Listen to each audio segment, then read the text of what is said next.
예전에 제가 본의 아니게 도둑고양이를 키운 적이 있습니다.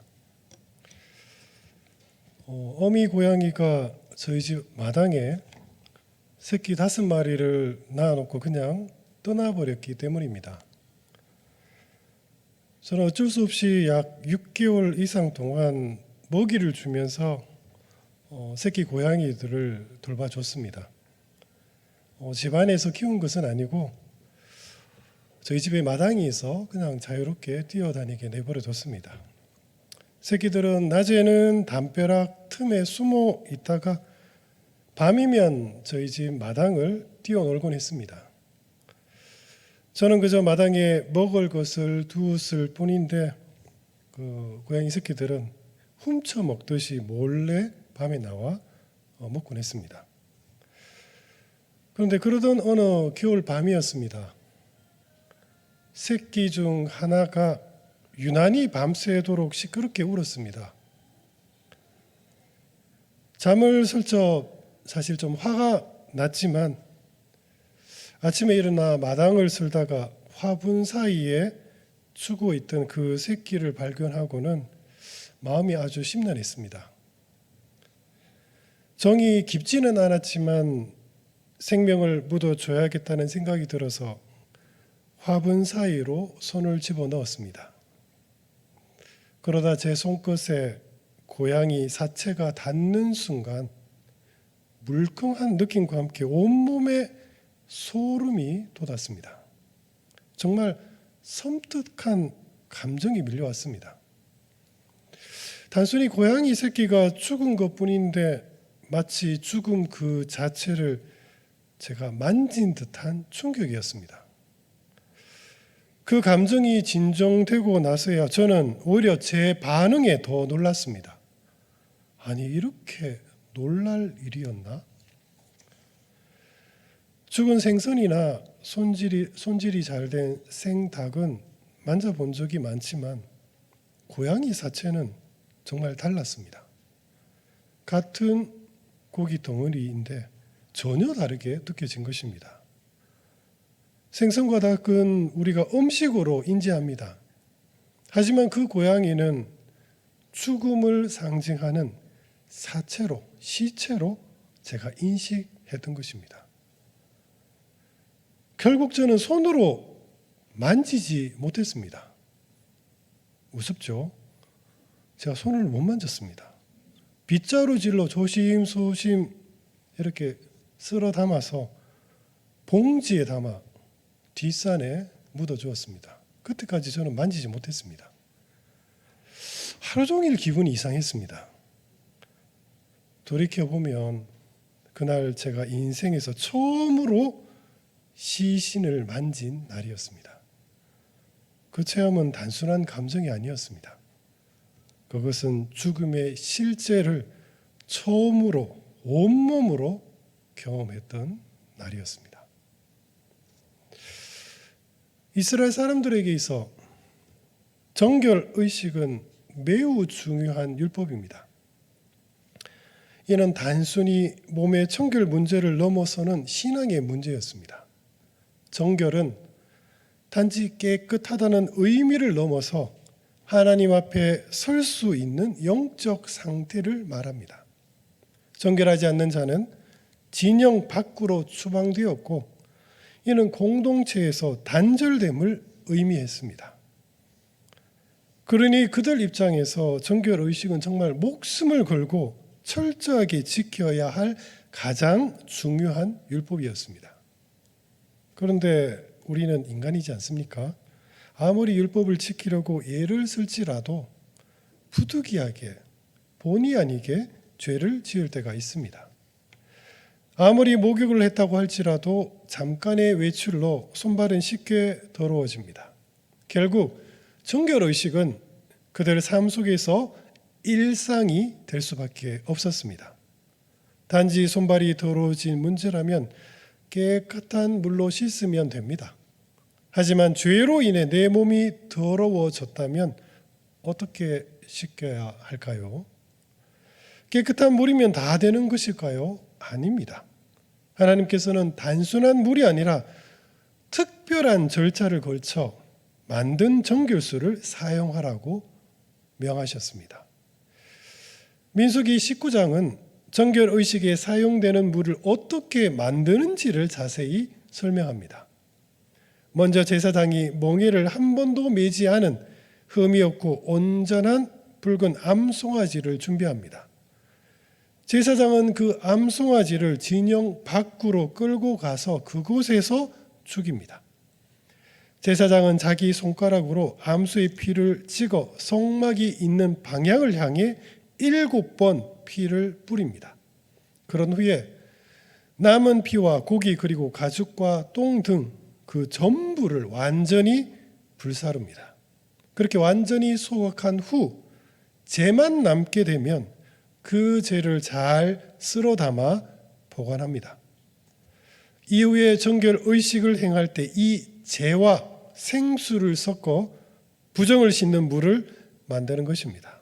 정결 의식은 오직 이 물만 사용해야 합니다. 현대인의 입장에서 오늘 본문을 읽으면 너무 이상하게 보입니다. 그냥 깨끗한 정수를 사용하는 것이 더 위생적이지 않습니까? 하나님께서는 왜 굳이 죽은 암수의 재와 섞은 물을 정결수로 사용하라고 했을까요? 이 모든 절차에는 사실 복음의 비밀이 숨겨져 있습니다. 소의 멍에를 씌우면 몸에 어떤 식으로든 작은 상처가 생깁니다.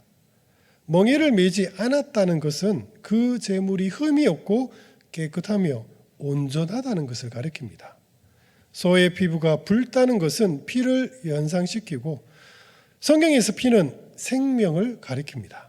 또 암컷은 생명을 잉태하는 성별로서 이 역시 생명력을 상징합니다. 다시 말해 흠이 없는 붉은 암소란 생명력이 충만한 재물을 상징합니다. 이는 궁극적으로 예수 그리스도의 생명력을 예표합니다. 제사장이 암소를 진영 밖으로 끌고 가서 죽인 것은 예수님께서 예루살렘 밖 골고다 언덕에 끌려가 십자가에서 죽으심을 가리킵니다. 그렇습니다. 예수님은 마치 붉은 암소처럼 흠없고 온전한 몸으로 진영 밖에서 희생당하셨습니다. 그리고 나 같은 부정한 자, 곧 죽음의 흔적을 가진 우리를 정결하게 하기 위해 그 불 속에 던져진 붉은 송아지처럼 자신을 완전히 태우셨습니다. 부정을 씻는 죄를 만드는 과정에서 주목할 점은 정결의식에 참여한 모든 사람이 일시적으로 부정하게 된다는 사실입니다. 죄를 만들기 전에 이들은 모두 정결한 사람들입니다. 그러나 잿물을 만드는 과정에서 그들은 어떤 시기로든 죄에 노출되었습니다. 제사장은 물론이요, 불을 붙이는 사람, 죄를 쓸어 담는 사람, 그리고 잿물을 만드는 사람 모두 몸이 부정케 됩니다. 일시적으로 부정해진 그들은 자기 옷을 빨고 정결한 물로 자기 몸을 깨끗이 씻어야 합니다. 그리고 저녁까지 대기해야 합니다. 그렇게 하루가 완전히 끝나면 비로소 다시 깨끗한 사람이 되어 이스라엘 진영 안으로 들어올 수 있었습니다. 성도 여러분, 이것은 무엇을 의미합니까? 정결하지 않으면 진영 바깥으로 내쳐져 있던 이스라엘 백성들처럼 오늘날 우리도 사실은 죄로 인해 하나님과 멀어질 수밖에 없었던 존재들이었습니다. 그러나 하나님께서는 우리를 그냥 내치지 않으셨습니다. 부정한 우리에게 다시 정결케 되는 길을 열어주셨습니다. 예수님께서는 우리의 죄를 대신 짊어지시기 위해 십자가에 못 박히시는 것을 주저하지 않으셨습니다. 그렇게 주님의 죽으심으로 말미암아 부정했던 우리는 온전히 정결하게 되었습니다. 그리고 주님의 그 정함으로 말미암아 하나님 안으로 들어올 수 있는 성도가 되었습니다. 성도 여러분, 하나님께서는 정결함을 회복시키기 위해 왜 죽음이라는 극단적인 과정을 포함시키신 것일까요? 붉은 암송아지를 태워 만든 죄, 그것은 단지 희생의 흔적이 아닙니다. 그것은 죄인이 죽어서 남긴 마지막 잔재입니다. 하나님께서는 그 죄와 생수를 섞은 제물로 정결하게 하라고 명하셨습니다. 왜입니까? 그 정결의 물에는 생명과 죽음, 깨끗함과 부정함이 동시에 맞닿아 있습니다. 그 물을 통해 정결케 된다는 것은 죄로 오염된 존재가 죽음을 통과한 속죄물과 접촉해야만 하나님 앞에 다시 설 수 있음을 뜻합니다. 죽음을 통과한 것만이 죄를 씻을 수 있습니다. 죽음은 단지 생물학적 소멸이 아니라 죄의 결과요, 인간 실존의 가장 두려운 경계입니다. 율법은 죽음과 맞닿은 자를 부정한 자로 규정하였고 공동체로부터 철저하게 격리시켰습니다. 그러나 하나님께서는 동시에 그 부정을 깨끗이 씻겨주시는 길 또한 제시하셨습니다. 죽음과 부정함에 손댄 인간은 어떻게 다시 정결하게 될 수 있을까요? 민수기 19장 후반부에는 시신과 접촉해 부정해진 사람이 어떻게 다시 깨끗하게 되는지를 상세히 가르쳐 줍니다. 하나님께서는 시신을 접촉한 사람을 부정하다고 여기셨고 그 부정을 씻기 위해 철저한 정결 의식을 이스라엘 백성들에게 요구하셨습니다. 시신을 만진 자는 7일 동안 부정하며 3일째와 7일째 두 차례에 걸쳐 정결 의식을 행해야 했습니다. 정결 의식은 부정하지 않는 사람이 주관하는데 이때 사용하는 재료는 두 가지입니다. 첫째, 붉은 암송아지의 제입니다. 율법에 따라 온전하고 흠이 없으며 몽에를 매지 않은 붉은 암송아지를 제사장이 죽여 완전히 불태우고 그 죄를 모읍니다. 그리고 둘째는 흐르는 물입니다. 이스라엘은 고여있는 물을 죽은 물, 그리고 흐르는 물을 생수라고 여겼습니다. 재와 생수를 섞어 만든 정결의 물을 우슬초에 적셔 부정한 자에게 뿌립니다. 그러면 부정한 사람은 다시 정결하게 됩니다. 하나님께서는 왜 이렇게 철저한 정결 의식을 명하셨을까요? 그 이유는 시신은 단지 육체의 죽음을 넘어 죄의 결과이기 때문입니다. 성경은 죄의 삭은 사망이라고 말했습니다. 시신을 만졌다는 것은 직접적이든 간접적이든 죽음, 즉 죄의 결과에 닿았다는 뜻입니다. 하나님께서는 이스라엘 백성들에게 죽음과 죄를 엄격히 구별하고 경계토록 하셨습니다. 그리고 그 부정을 씻기 위해 반드시 붉은 암송아지의 재와 생수를 사용하라고 명하셨습니다. 이것은 예수 그리스도의 모형입니다. 붉은 송아지는 죄 없고 흠 없으신 예수님의 십자가 희생을 상징하고 흐르는 물 생수는 우리 영혼을 새롭게 하는 성령의 은혜를 상징합니다. 예수님께서 사마리아 소가성 여인에게 말씀하셨습니다. 내가 만일 하나님의 선물과 또 내게 물 좀 달라 하는 이가 누구인 줄 알았더라면 내가 그에게 구하였을 것이요 그가 생수를 내게 주었으리라. 구약의 성도는 결벽에 가깝게 결례를 지켰습니다. 그러나 오늘날 우리는 더 이상 구약의 정결 의식을 반복적으로 따를 필요는 없습니다. 왜냐하면 예수님께서 단번에 온전한 희생으로 자신의 피와 생수로 우리를 영원히 정결케 하셨기 때문입니다. 우리가 어떤 죄를 지었든 어떤 부정함에 닿았든 이제는 더 이상 그 죄가 우리를 하나님으로부터 끊을 수 없습니다. 사랑하는 성도 여러분, 고양이의 시신을 처음 만졌을 때 제가 느꼈던 그 섬뜩함은 단순한 감정이 아니라 죽음에 대한 본능적인 두려움이었습니다. 그리고 지금 돌아보면 죄의 실체를 마주했을 때에 경외감이기도 합니다. 하나님께서는 죄에 대한 경각심을 키우기 위해 정결 의식을 그들에게 명했던 것입니다. 그러나 이제 예수 그리스도께서 단번에 당신의 피를 흘리시고 우리를 정결케 하셨습니다. 그렇습니다. 우리는 모두 그 은혜를 입은 자로서 예수님의 보혈과 생수로 정결하게 된 거룩한 성도입니다. 이제 우리는 한 가지 중요한 질문 앞에 서게 됩니다. 현대인은 더 이상 붉은 암송아지를 잡지도 않고 시신을 만졌다고 해서 성 밖으로 쫓겨나지도 않습니다. 그러나 분명한 사실은 우리는 모두 영적으로 죽음에 닿은 자들이었습니다. 우리 손은 죄에 물들었고 우리 마음은 수많은 부정한 것들과 접촉해 심각하게 오염되었습니다. 우리는 시신을 만진 자들처럼 하나님 앞에 감히 설 수 없는 부정한 존재들이었습니다. 그러나 성도 여러분, 영적으로 죽었던 우리에게 유일한 소망이 있습니다. 바로 예수 그리스도의 죽음입니다. 예수님께서 십자가에서 죽으셨다는 사실은 단지 2000년 전 한 사람의 비극적인 최후가 아닙니다. 그것은 지금 이 순간 나에게 정결의 문을 열어주신 하나님의 결정적인 행동이셨습니다.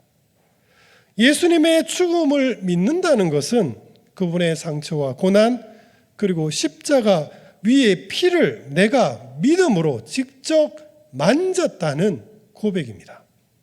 그리고 그것은 단순한 감상이 아닙니다. 주님의 죽음을 만진 자는 더 이상 이전처럼 살 수 없습니다. 주님과 접촉할 때 비로소 우리는 진정 거룩한 자로 거듭납니다. 그는 허물과 죄로 죽었던 너희를 살리셨도다. 제사 방법 중 소제라는 것이 있습니다. 소제는 곡물을 하나님께 드리는 제사입니다. 그런데 소제물 전부를 하나님께 드리지는 않습니다.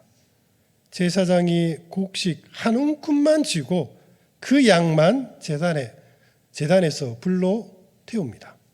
그러면 사실상 곡물 대부분은 남게 됩니다. 그런데 성경은 그 남겨진 곡물을 가리켜 지극히 거룩한 것이라고 부릅니다. 하나님께 드린 것은 성물이고 남겨진 것은 지극히 거룩한 것입니다. 그리고 그 남은 소재물은 제사장들이 먹습니다. 그런데 여기에는 거룩에 대한 아주 놀라운 신비가 숨어 있습니다. 레위기 6장 18절은 말합니다. 아론의 자손의 남자는 모두 이를 먹을지니 이는 여호와의 화제물 중에서 대대로 그들의 영원한 소득이 됨이라. 이를 만지는 자마다 거룩하리라. 성경은 놀랍게도 남은 소재물을 만지는 자마다 거룩해진다고 말합니다. 성도 여러분, 제사장은 어떻게 거룩해질까요?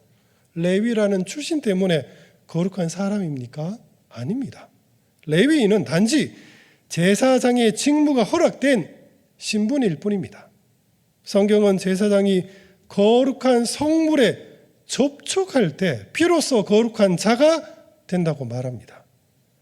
부정한 사람이 정결한 물로 씻으면 왜 정결케 됩니까? 거룩하신 주님의 피와 살에 접촉했기 때문에 그는 정결케 되었습니다. 그렇습니다. 오직 주님과 접촉한 자만이 진정으로 깨끗해집니다. 시신을 만진 자는 정결하게 되기 전까지 진영 안으로 결코 들어올 수 없었습니다. 마찬가지로 우리는 예수님의 죽음을 통해 정결케 되기 전까지 하나님의 거룩한 나라에 아무도 들어갈 수 없습니다. 하지만 주님의 죽음을 믿고 믿음으로 받아들이는 자는 그 피로 정결케 되며 더 이상 부정한 자가 아닌 하나님의 거룩한 백성으로 인정받게 됩니다.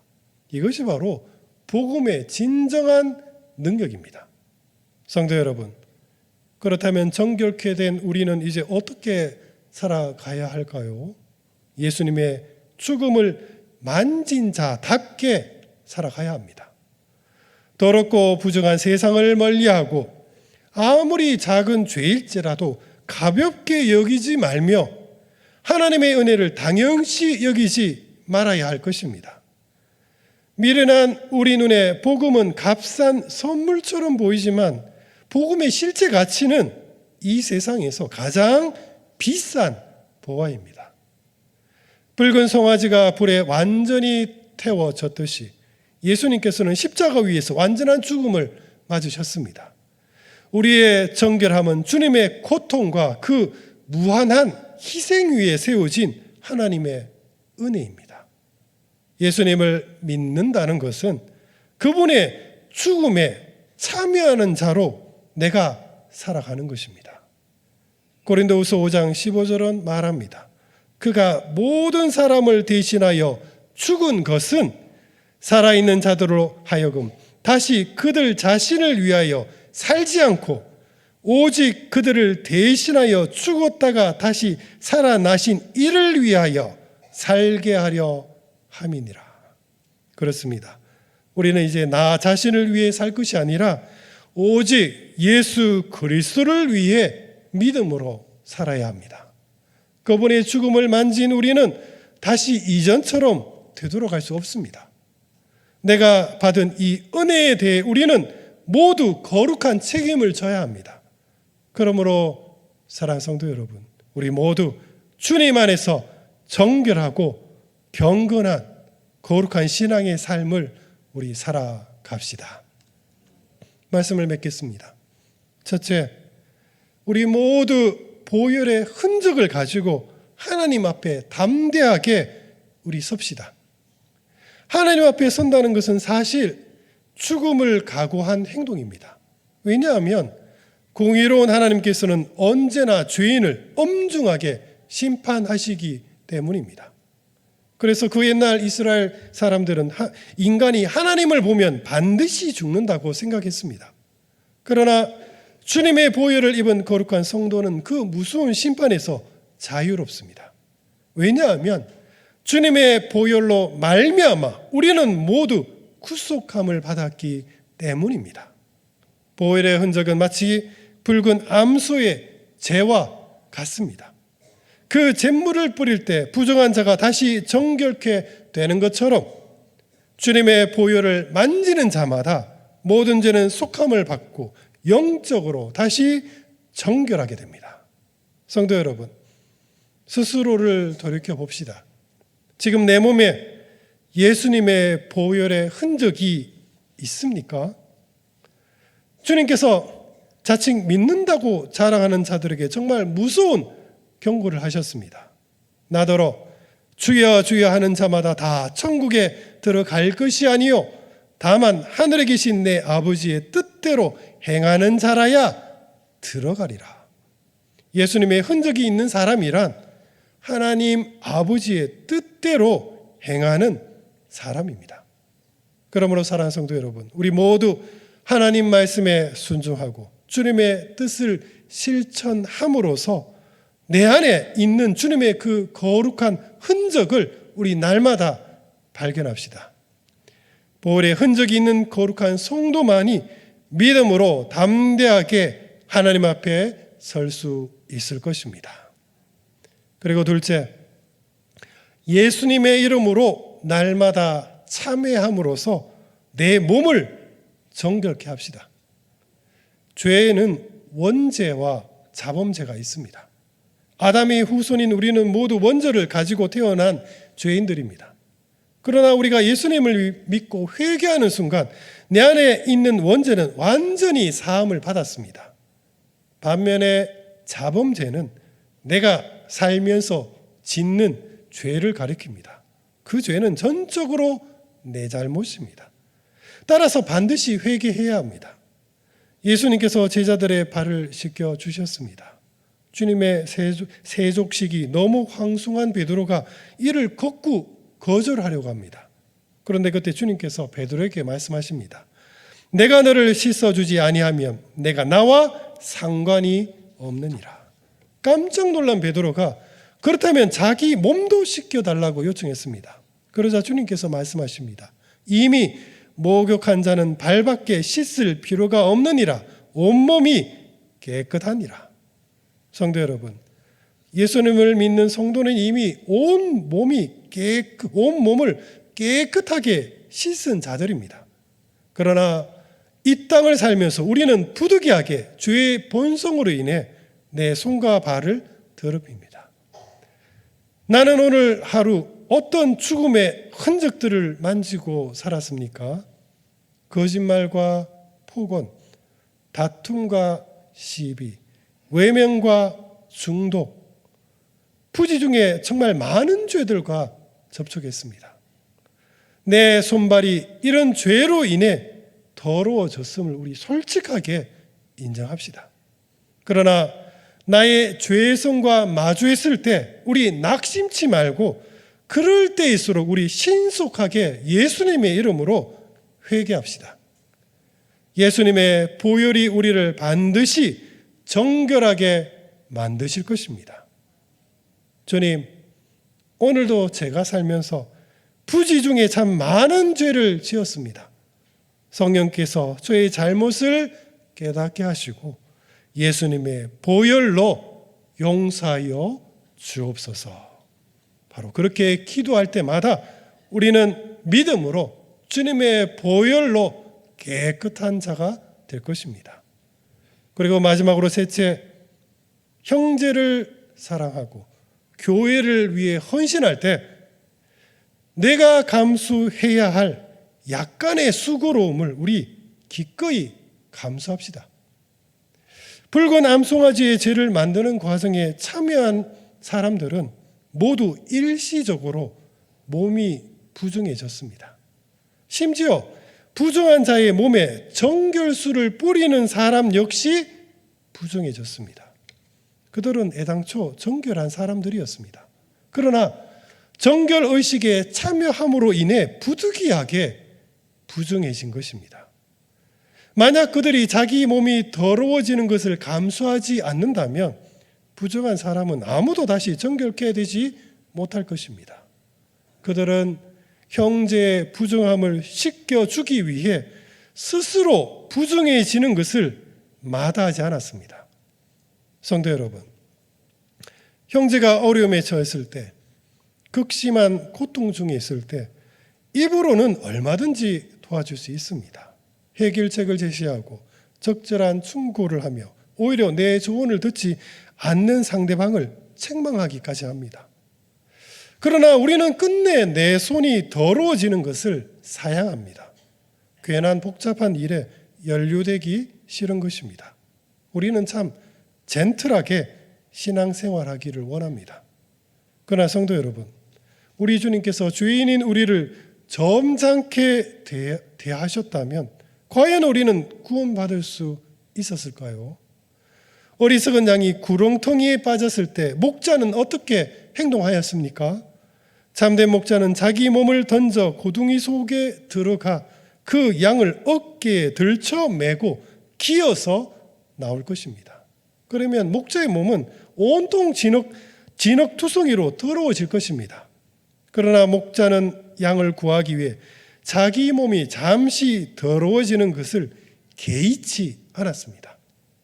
주님께서 제자들의 발을 씻겨 주시며 당신의 손이 더러워지는 것을 개념치 않으셨습니다.